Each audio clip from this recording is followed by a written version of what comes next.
good does this start feel for you guys? Feels good, for sure. It's been fun for us. I think, going into the season, not a lot of people expected much from us. And, I don't think we thought too much about it, just kind of kept what we were doing. And it's been fun, though. It's a fun group of guys. And I think we've played well kind of all three phases and played well together, which has been a lot of fun. All right, for you, Daniel, you seem pretty comfortable and at home here in that sense. And your time here, just kind of seeing you enjoying the success y'all have had. I know obviously playing in New York, totally different. I mean, I played in Cincinnati and LA, two totally different places from an experience standpoint. What's Indy been like just being here and being part of this community? It's been fun. I say, a lot of things are simpler here in Indy. The city, itself, the football, it's been fun. Guys are about football. I think I've sensed that since the first day I've, came in here. It's important to everyone here, and it's been fun working with this group. And then,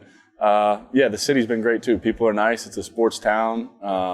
Went to some Pacers games in the spring and got a sense for that. But yeah, it's a sports town. People are nice. I would imagine traffic's a little better as well. Traffic's a little easier for sure. Just a hair. I used to say Cincinnati, it was like playing almost like you're still in college, but you're playing like pro sports. It's like kind of a chill, just sports community is what it felt like, Yeah. So when I was in New York, I was only there for 2 years, but I had a 2015 great season with the Jets, 2016 awful season. So just seeing the highs and the lows for me in those 2 years.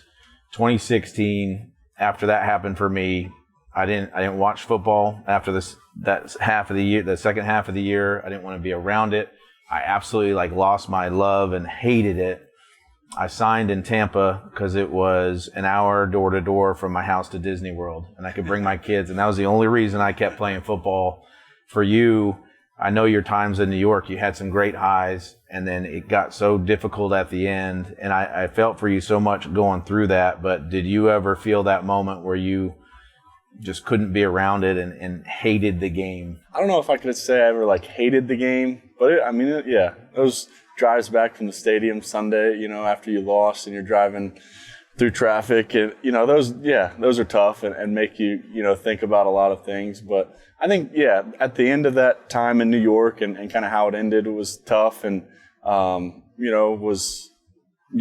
go through a lot, I think, and being able to go to Minnesota, kind of watch those guys, learn from Kevin, watch Sam play, see how they did things, and taking some scout team reps and just kind of being there for that, I think was really valuable for me to see it. So I don't know if I ever hated it, but it was like, man, this is real tough. Who did you lean on? Because the other hard thing is, well, this guy's making this much money, but there aren't many people that can relate to the struggle that you go to, or you put so much into the game and it isn't going the way you want. Was there somebody in particular that you leaned on when times got tough in New York? Mostly my family. I'd say my parents, lucky to have, both my parents are very, involved and care a lot, support us. Me and my siblings come to all the games and are into it. So I'm lucky to have them. And then I have 3 siblings who live in New York now. So, spend a lot of time with them, and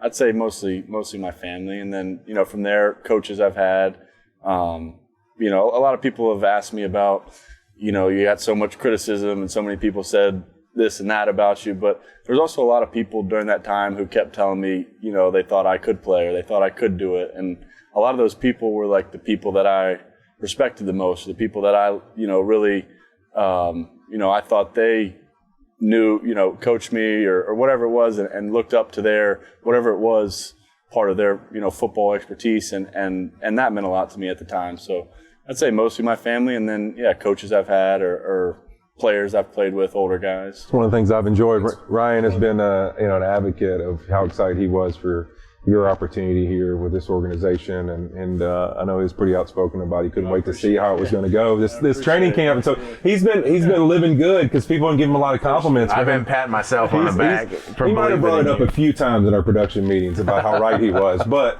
when you talk about that Minnesota experience, I'd be curious to know. I feel like we're all even at our age, not playing football, we're all looking for how we grow and adapt, just in life in general. But when you say Daniel Jones, New York Giants, and then go to Minnesota and come here, what are some of the things you feel like you've grown in, or maybe experiences you've had that you've matured from? Well, I always thought, I worked, really hard. I tried to work really hard, and it was important to me to prepare, watch film, study.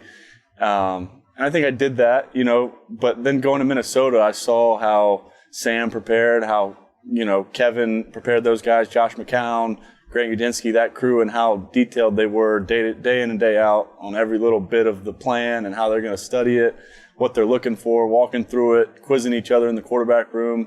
And that made a big impression on me. And I was like, okay, this is maybe the next level of some of that stuff. And I think that changed. I think Kevin's just how aggressive he was in the play calling. I mean, you guys see it. It's like it's play pass, but it's a lot of drop back shots.